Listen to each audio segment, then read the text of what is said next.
Hello everyone. Today we are going to see PROSE, which is named the status of Tamil as a classical language. In this we are going to discuss about our ancient language Tamil, and we are going to know more about the Tamil language. Let us see now. Mr. George L. Hudd, a linguistic anthropologist, endeavors to make a comparative analysis of classical languages of the world. Now let's see which language emerged as the best among equals from his point of view. George L. Hudd அப்படின்றவர் யார் அப்படின்னா, அவர் ஒரு linguistic anthropologist. அப்படின்னா யாரு அப்படின்னா, பழமையான தொன்மையான languages பற்றி ஆராய்ச்சி பண்ணி அந்த லாங்குவேஜஸை தெரிஞ்சுக்கிறதும் அதை பற்றி இன்னும் அவங்க நிறைய படித்து இந்த உலக மக்களுக்கு சொல்கிறதும் தான் ஆந்த்ரோபாலஜிஸ்ட் அப்படின்ட்டு சொல்லுவாங்க. அவர் அவருடைய பாயிண்ட் ஆஃப் வியூவில் எந்த லாங்குவேஜ் பெஸ்ட் அப்படின்ட்டு சொல்கிறாருன்னு பார்க்கலாம். Professor Maraimalai has asked me to write regarding the position of Tamil as a classical language, and I am delighted to respond to his request. இந்த ஜார்ஜ் எல் ஹார்ட் அப்படின்றவர்கிட்ட ஒரு professor Maraimalai அப்படின்றவர் தமிழுடைய பொசிஷனும் தமிழுடைய முக்கியத்துவம் பற்றியும் அவர் எழுத சொல்லி ஜார்ஜ் எல் ஹார்ட் கிட்ட ரெக்வஸ்ட் பண்ணுறாரு. அதனால ஜார்ஜ் எல் ஹார்ட் நம்ம தமிழ் லாங்குவேஜ் பற்றி எழுதுறாரு. என்ன எழுதுறாருன்றதை இப்போ பார்க்கலாம். I have been a professor of Tamil at the University of California, Berkeley since 1975, and I am currently holder of the Tamil chair at that institution. George L. Hart அப்படின்றவர் professor of Tamil in university of California. கலிஃபோர்னியாவில் தமிழ் ப்ரொஃபஸராக இருந்தார் since 1975. அதுக்கப்புறம் அவர் தமிழ் சேர் அப்படின்ற ஒரு இன்ஸ்டிடியூஷனில் ஒரு ஹோல்டராக இருந்தார். தமிழ் சேர் அப்படின்ற இன்ஸ்டிடியூஷன் என்ன அப்படின்னா, தமிழ் லாங்குவேஜஸ் பற்றி நிறைய டிஸ்கஸ் பண்ணி அதில் நிறைய ரிசர்ச் பண்ணுவாங்க. அதுதான் தமிழ் சேர் அப்படின்ட்டு சொல்லுவாங்க. My degree, which I received in 1970, is in Sanskrit from Harvard, and my first employment was as a Sanskrit professor at the University of Wisconsin-Madison in 1969. Our in 1970ல சான்ஸ்கிரிட்ல ஒரு டிகிரி வாங்கினார். எங்கே அப்படின்னா ஹார்வர்ட். அது மட்டும் இல்லாமல் அவருடைய ஃபர்ஸ்ட் எம்ப்ளாய்மெண்ட், அவர் எங்கே first வேலை பார்த்தாரு அப்படின்னா சான்ஸ்கிரிட் ப்ரொஃபஸராக விஸ்கான்சின் மேடிசன் இன் 1969ல வேலை பார்த்தாரு அப்படின்ட்டு அவர் சொல்றாரு. Besides Tamil and Sanskrit, I know the classical languages of Latin and Greek and have read extensively in their literatures in the original.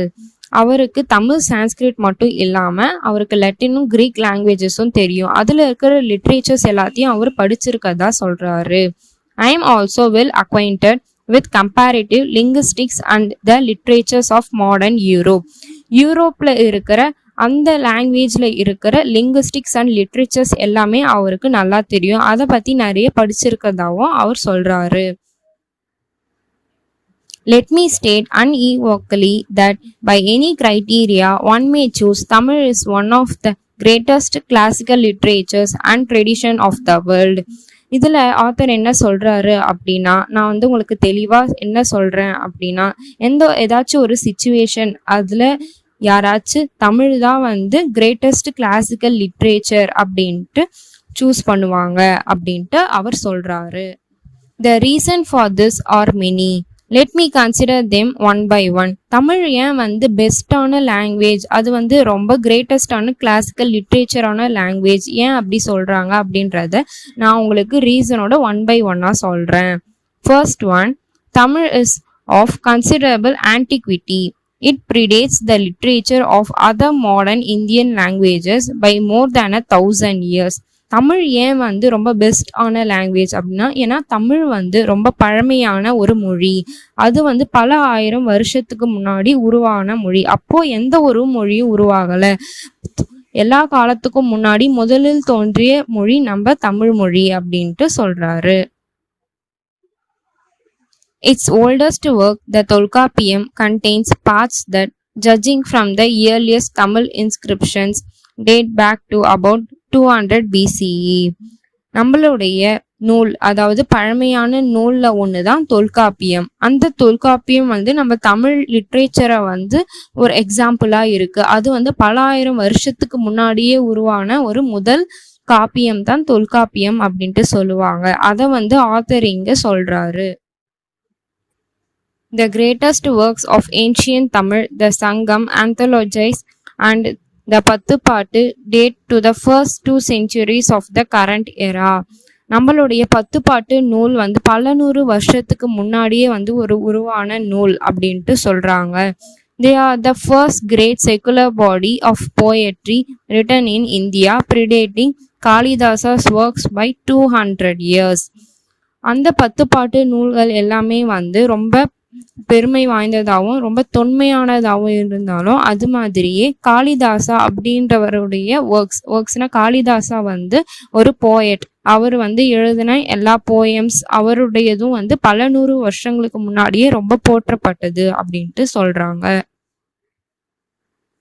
Second, Tamil constitutes the only literary tradition indigenous to India that is not derived from Sanskrit. Indeed, its literature arose before the influence of Sanskrit in the south became strong and so is qualitatively different from anything we have in Sanskrit or other Indian languages. இதுல என்ன சொல்றாங்க அப்படின்னா, தமிழ் வந்து எந்த ஒரு மொழியும் சார்ந்தில்லை. தமிழ் வந்து ஒரு தனித்துவமான ஒரு மொழி. அந்த மொழி வந்து சான்ஸ்கிரிட்ல இருந்து பிறக்கல. தமிழ் மொழி வந்து பல நூறு வருஷங்களுக்கு முன்னாடியே வந்து எந்த ஒரு மொழியோட ஆதரவும் இல்லாம தனித்துவமான மொழி அப்படின்ட்டு ஆத்தர் சொல்றாரு. It has its own poetic theory, its own grammatical tradition, its own ethics, and above all, a large body of literature that is quite unique. Tamil மொழிக்குன்னு ஒரு தனித்துவமான இலக்கணம் இருக்கு. அதே மாதிரி தமிழ் மொழியில வந்து ஒரு அழகு இருக்கு. அதை எந்தெந்த இடத்துல எப்படி வார்த்தைகளை யூஸ் பண்ணணும் அப்படின்றதுல ஒரு தனித்துவமான அழகு இருக்கு அப்படின்ட்டு ஆத்தர் சொல்றாரு. It shows a sort of Indian sensibility that is quite different from anything in Sanskrit or other Indian languages, and it contains its own extremely rich and vast intellectual tradition. Tamil மொழிக்கு வந்து ஒரு தனித்துவமான அழகு இருக்கு. அது வந்து பிற மொழி, அதாவது சான்ஸ்கிரிட் இல்ல வேற ஏதாச்சும் இந்தியன் லாங்குவேஜஸ் போல இல்லாம தமிழ் மொழிக்குன்னு ஒரு பாரம்பரியமும் அது ஒரு தொன்மையான மொழியும் அப்படின்ட்டு ஆத்தர் சொல்றாரு. Third, the quality of classical Tamil literature is such that it is fit to stand beside the great literatures of Sanskrit, Greek, Latin, Chinese, Persian and Arabic. தமிழுக்குன்னு ஒரு குவாலிட்டி இருக்கு. அந்த தமிழ் மொழி வந்து எந்த ஒரு மொழி கூடயும் சரிசமமா அதால நிக்க முடியும். பல மொழிகள் இருக்கு. Sanskrit, Greek, Latin, Chinese, Persian, Arabic போன்ற பல மொழி இருக்கு. பல மொழியில இருக்கிற எந்த லிட்ரேச்சர்ஸ் கூடயும் தமிழ் மொழி வந்து சரிக்கு சமமா நிக்க முடியும் அப்படின்ட்டு ஆத்தர் சொல்றாரு.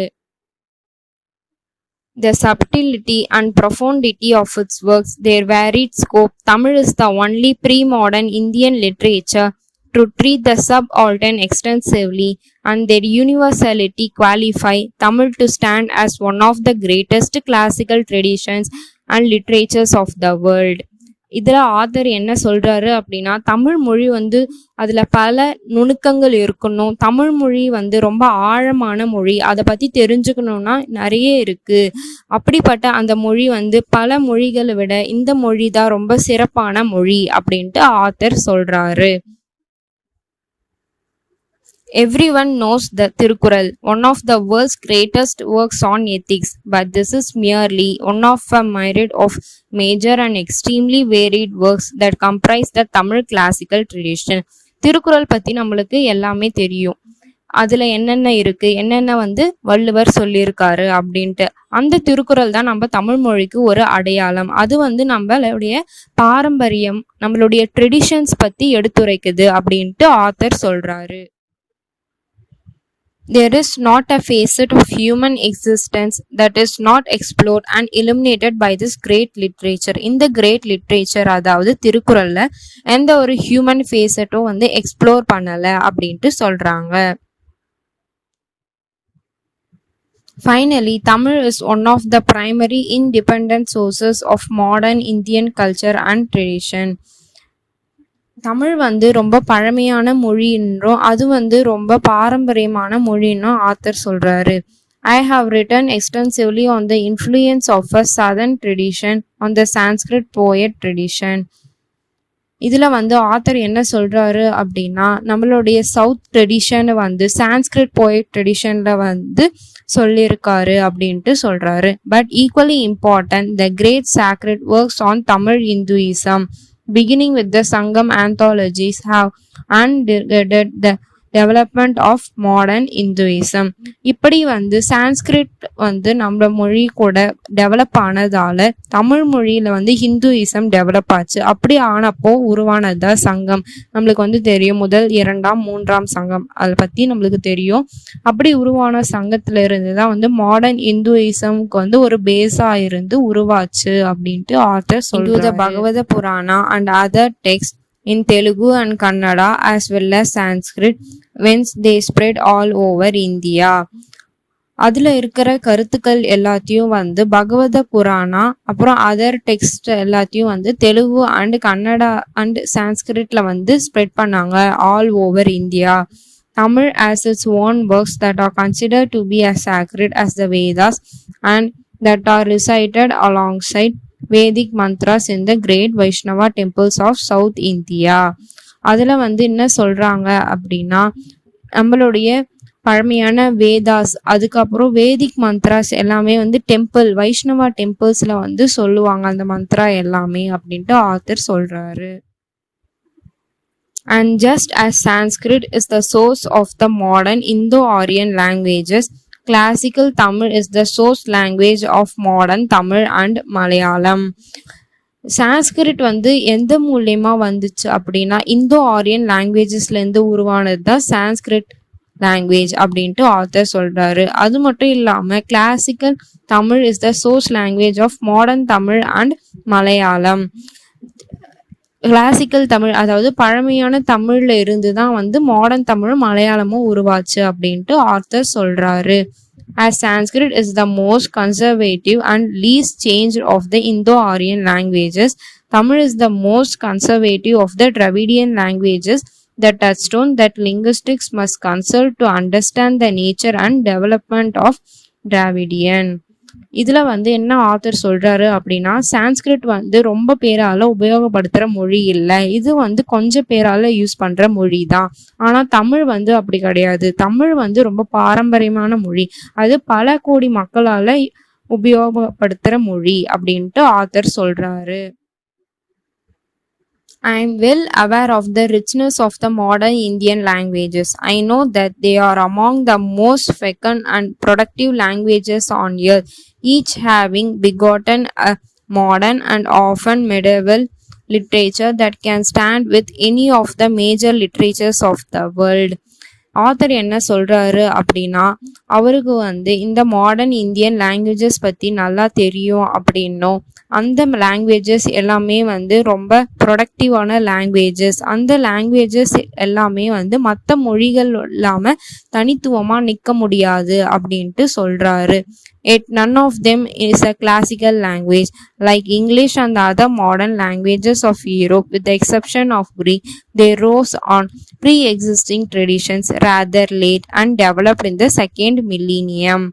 இதுல வந்து ஆத்தர் என்ன சொல்றாரு அப்படின்னா, பல வருஷத்துக்கு முன்னாடி உருவானது தான் தமிழ் மொழி, அதுல இருந்து உருவாக்கப்பட்டது தான் மற்ற மொழி எல்லாமே.